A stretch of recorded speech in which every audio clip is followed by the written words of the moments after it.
मोदी जी, जब आप सामने आते हो तो जनता में इसी तरह का जोश दिखाई देता है, उत्सव का माहौल बन जाता है।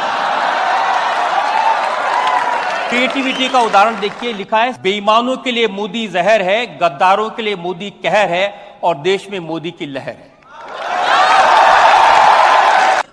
लेकिन जहां तक मोदी का सवाल है, अब देश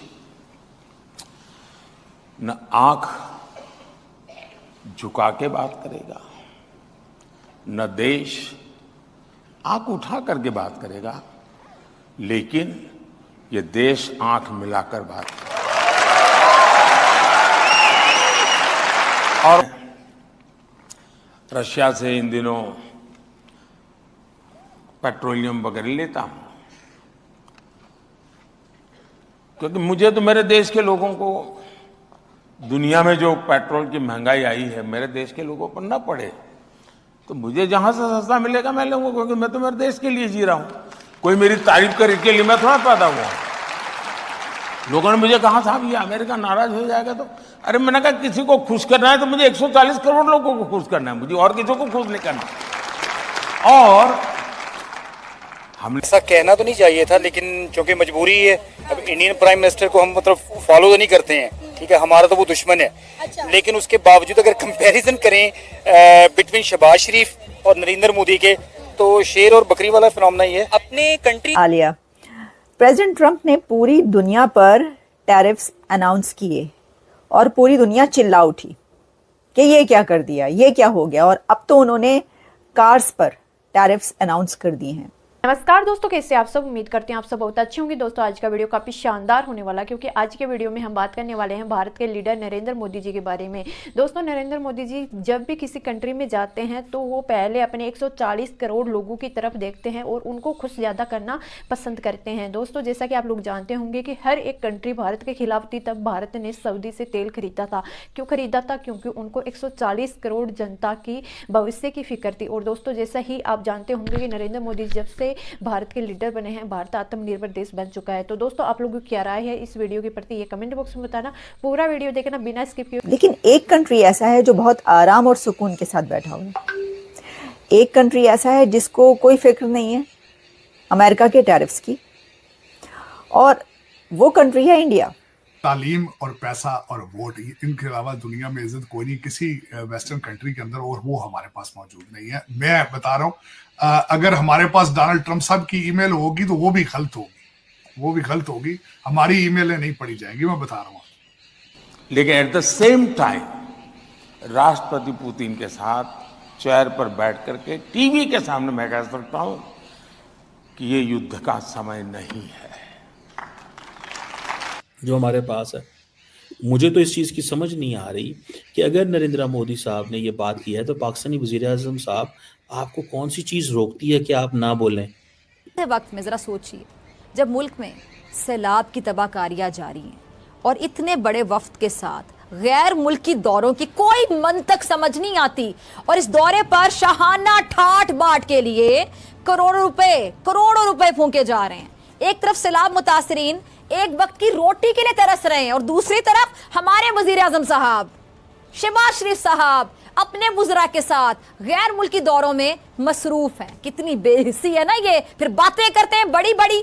मौजूदा हुकूमत जो कि पीपल्स पार्टी और एमक्यूएम पाकिस्तान समेत दीगर इत्तेहादी जमातों पर मुश्तमिल है, ऐसे में इस गैर फितरी इत्तेहाद को बरकरार रखने के लिए हुकूमत सरकारी दौरों और ओहदों की बंदर बांट में लगी हुई है। पाकिस्तान में पिछले चंद सालों में इतनी ज्यादा पोलराइजेशन हो गई है कि अपने मुखालिफ को नीचा दिखाने के लिए कोई भी किसी हद तक जाने पे लिए तैयार है। बिल्कुल झिझक इस मामले में करीब से भी नहीं गुजरती।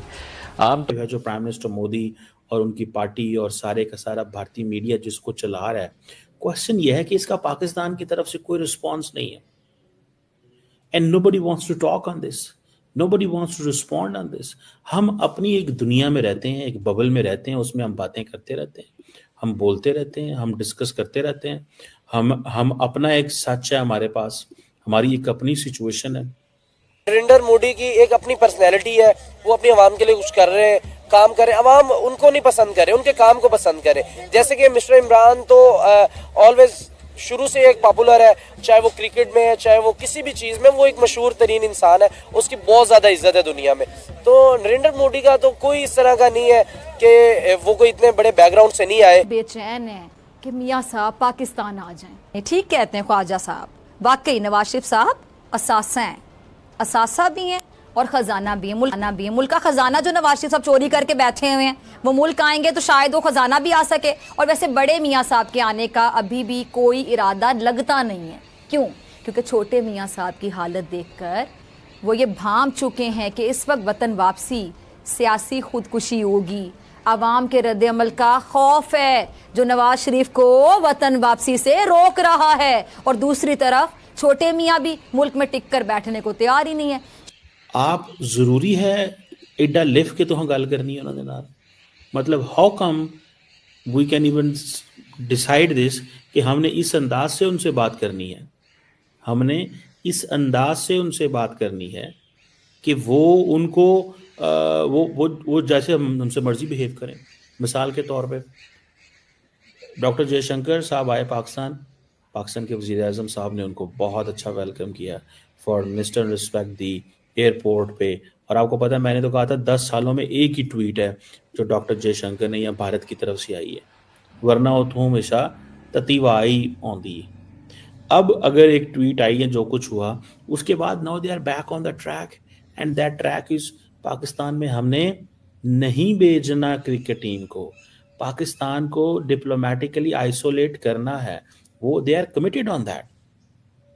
और जिसको वो कहते हैं ना कि हमने इंडिया को वो कहते हैं हमने डेवलप नेशन बनाना है, वो जरूर बनाए, बट नॉट कि they keep Pakistan as a domestic issue in India. Pakistan को डोमेस्टिक इशू बना के रखा हुआ उन्होंने इंडिया के अंदर, और उसकी वजह एक ही है कि हमारी जो लीडरशिप है वो कहती है इंडिया से बात करनी है, भावें इंडिया करे या ना करे। बिल्कुल ठीक है, आप ये फैसला कर लें कि आपने इंडिया करे ना करे, हमने बात करनी है। अगर तो ये मोटिव है तो फिर बात नहीं होगी। मैंने आपके कई दफ़ा पहले भी बात की है that we should give signals, we should talk to them, we should let them know कि हाँ जी आप क्या चाहते हैं। उन्होंने बता दिया है, वो हमसे चाहते हैं कि भाई हमने अपनी मर्जी करनी है। This is what they want. वो actors which were carrying guns in the past, now they are not allowed to go for a jihad in Kashmir because this is not a state policy. जब पाकिस्तान की ये state policy नहीं है तो उन्हीं दहशतगर्दों ने फिर पाकिस्तान के उस वक्त के आर्मी चीफ के ऊपर हमले कर दिए।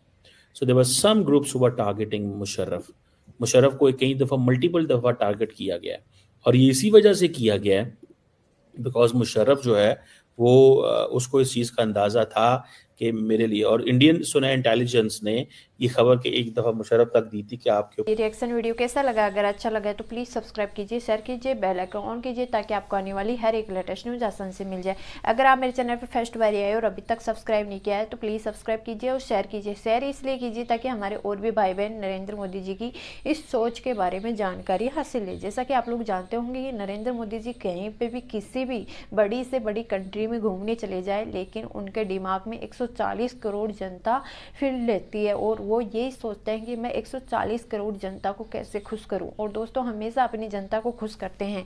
और जैसा ही आप जानते होंगे कि नरेंद्र मोदी जी आने के बाद भारत आत्मनिर्भर देश बन चुका है।